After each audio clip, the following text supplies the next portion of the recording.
Perkenalkan, nama saya Sheryl Novena Palinggi. Saya dari kelas 84. Saya ingin mempresentasikan tentang sistem peredaran darah. Yang pertama adalah jantung. Jantung adalah salah satu organ vital yang terdapat dalam tubuh manusia. Jantung berfungsi untuk memompa darah ke seluruh tubuh. Jantung terletak pada di bagian belakang sisi kiri tulang dada. Jantung berukuran sedikit lebih besar dari satu kepalan tangan pada orang dewasa.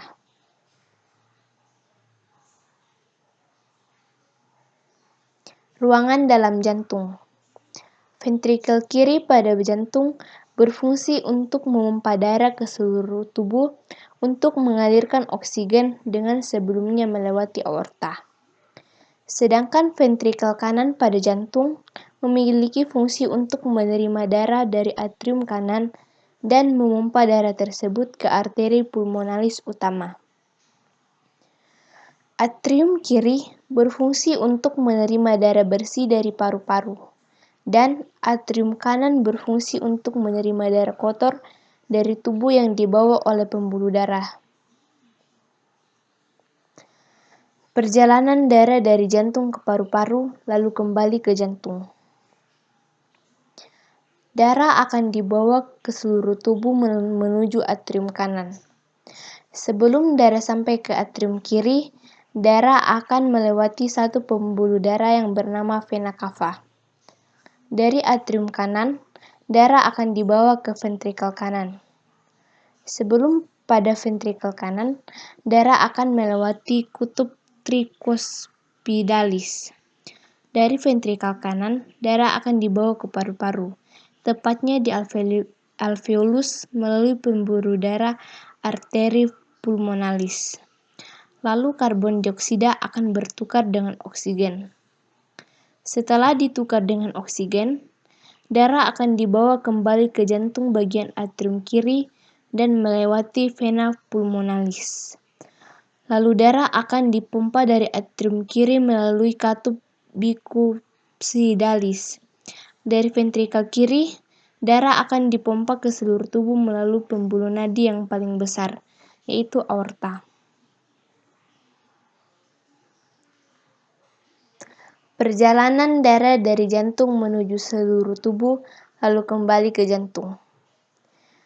Sistem peredaran darah besar berlangsung ketika ventrikel kiri jantung memompa darah yang mengandung oksigen melalui aorta ke seluruh tubuh. Kemudian darah akan masuk ke vena kanan jantung dan ventrikel kanan. Pada sistem peredaran darah besar, ada dua pembuluh darah yang bekerja, yaitu vena cava superior dan vena cava inferior. Vena cava superior bertugas untuk membawa darah dari kepala menuju jantung, sedangkan vena cava inferior bertugas untuk membawa dari kaki dan perut menuju jantung. Yang kedua adalah pembuluh darah. Pembuluh darah berfungsi mengedarkan darah dari jantung ke berbagai organ dan jaringan, maupun sebaliknya. Jenis pembuluh darah. Yang pertama adalah arteri. Arteri berfungsi untuk membawa darah yang kaya akan oksigen menuju seluruh jaringan dan organ tubuh, kecuali arteri pulmonalis. Yang kedua adalah vena. Vena memiliki fungsi untuk membawa darah dari jaringan dan organ tubuh untuk kembali ke jantung, baik dari seluruh tubuh ataupun paru-paru. Yang ketiga adalah darah.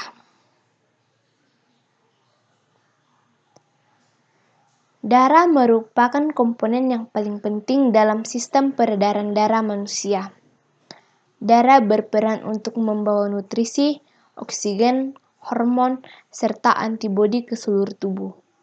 Tidak hanya itu, darah juga mengangkut zat beracun dan sisa metabolisme seperti karbon dioksida untuk dikeluarkan dari tubuh.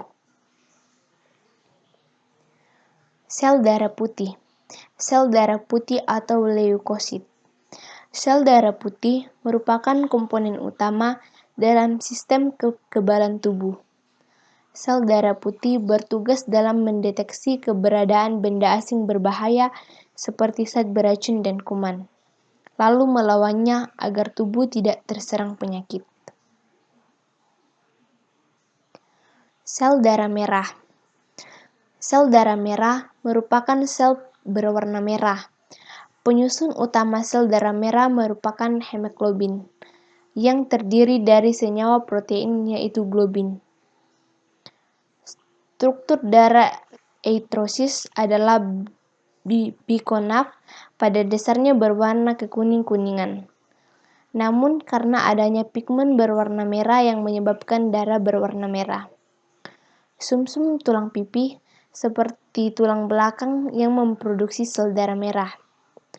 Selain itu, tulang pipa juga memproduksi sel darah merah. Pada umumnya, sel darah merah bertahan selama 120 hari, lalu akan diubah menjadi pigmen empedu. Plasma darah. Plasma darah merupakan komponen terbesar dalam darah, karena 55% dalam darah merupakan plasma darah. Plasma darah memiliki banyak fungsi. Salah satunya adalah membantu mencairkan darah kental yang dapat menyebabkan penyumbatan.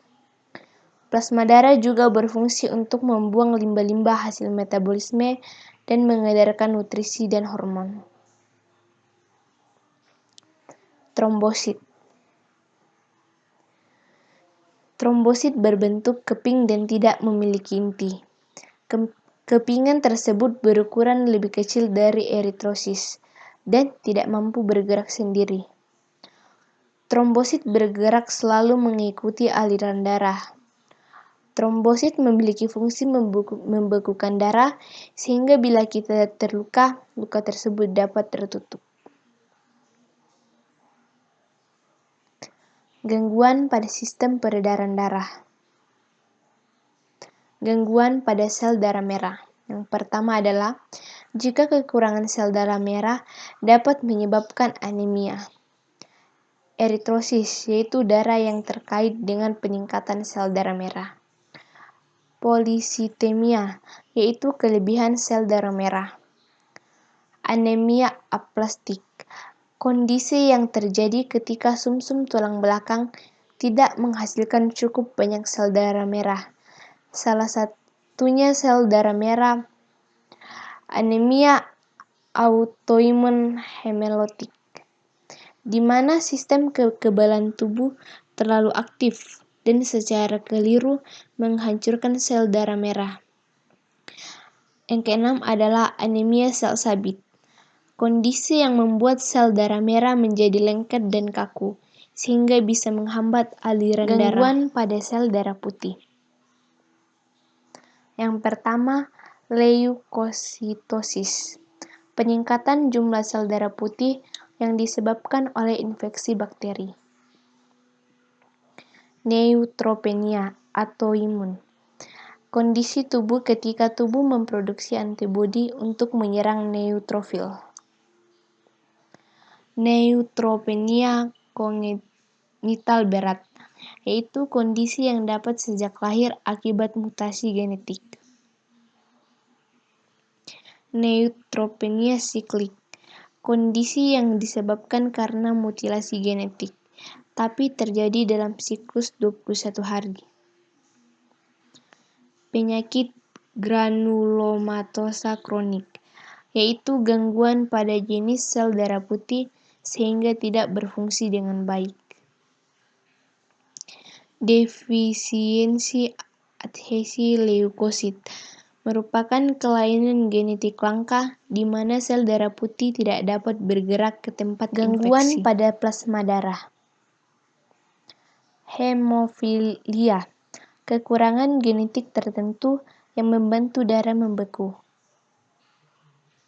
Penyakit von Willebrand, kondisi di mana tubuh memproduksi terlalu sedikit protein atau tubuh menghasilkan protein yang tidak bekerja dengan baik.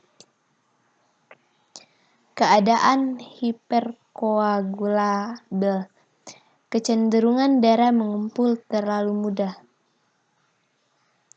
Trombosis vena, yaitu gumpalan darah di vena dalam. Koagulasi intravaskular diseminata, suatu kondisi yang menyebabkan gumpalan darah kecil dan area pendarahan di seluruh tubuh secara bersamaan.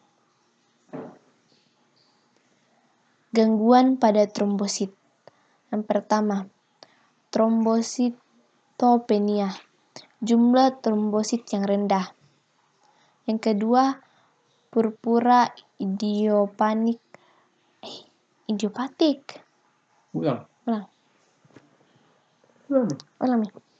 Gangguan pada trombosit. Yang pertama, trombositopenia, jumlah trombosit yang rendah. Yang kedua, purpura idiopatik trombositopenik merupakan suatu kondisi yang menyebabkan jumlah trombosit yang terus-menerus rendah dalam darah. Yang ketiga, heparin trombosiopenia, jumlah trombosit yang rendah disebabkan oleh reaksi terhadap heparin. Trombotikopenik purpura, kelainan darah langka yang menyebabkan gumpalan darah kecil berbentuk di pembuluh darah di seluruh tubuh. Gangguan pada trombosit. Trombositopenia, jumlah trombosit yang rendah. Purpura idiopatik trombositopenik merupakan suatu kondisi yang menyebabkan jumlah trombosit yang terus-menerus rendah dalam darah. Heparin trombositopenia, jumlah trombosit yang rendah disebabkan oleh reaksi terhadap heparin. Trombotik purpura, kelainan darah yang menyebabkan gumpalan darah kecil berbentuk di dalam pembuluh darah di seluruh tubuh. Trombosit digunakan dalam proses yang menyebabkan jumlah trombosit rendah. Trombositemia, tubuh memproduksi terlalu banyak trombosit. Gangguan pada jantung. Iskemia jantung. Iskemia jantung merupakan gangguan terjadi pada pembuluh darah arteri jantung yang terhambat separuh atau seluruhnya, dan dapat mengakibatkan gangguan irama jantung atau bahkan serangan jantung. Gejala dari iskemia jantung adalah nyeri dada seperti tertekan, nyeri pada beberapa bagian tubuh seperti leher, rahang, bahu, atau lengan. Gejala berikutnya adalah detak jantung lebih cepat, sesak napas, mual dan muntah, mengeluarkan keringat yang banyak, serta lemas. Gangguan pada pembuluh darah. Aterosklerosis adalah penyakit pada sistem peredaran darah berupa mengerasnya pembuluh darah. Aterosklerosis disebabkan oleh diet tinggi lemak yang meninggalkan timbunan lemak di lapisan pembuluh darah. Tumpukan lemak tersebut bersatu dan membuat arteri menjadi keras dan kurang fleksibel. Aterosklerosis dapat menyebabkan tekanan darah tinggi yang dapat merusak jantung dan ginjal, atau bahkan stroke. Gangguan pada darah. Kanker darah atau leukemia. Penyakit ini menyebabkan sel darah putih memperbanyak diri secara pesat dan tidak normal. Hal ini terjadi di sumsum tulang belakang.